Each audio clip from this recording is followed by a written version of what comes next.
Une semaine avant le début des soldes, l'heure est au bilan.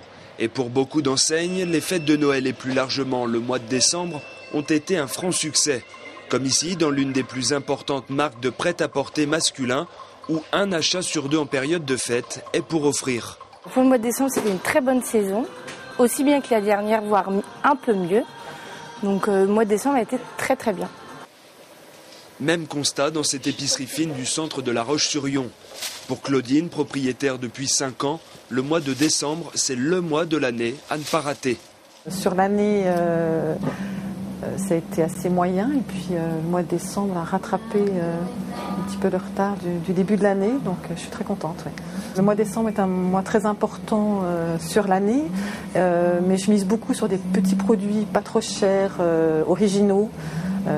Du chocolat pétillant, des choses comme ça, des petits cadeaux sympas, des cadeaux de table, ce qui permet vraiment de faire du chiffre et de fidéliser la clientèle aussi.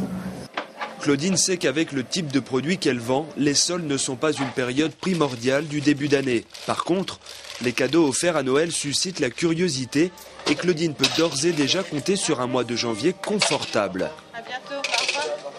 En janvier, on a tous les retours des paniers garnis offerts à Noël, où les gens reviennent justement dans le magasin pour découvrir par rapport à ce qu'ils ont reçu.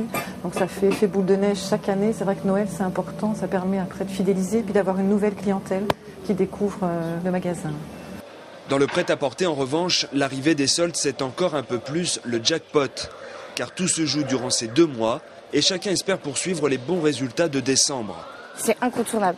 En fait, nous, le mois de janvier, c'est notre fin d'année chez Célio, donc c'est incontournable. Décembre et janvier sont les 2 plus gros mois de l'année, donc c'est incontournable.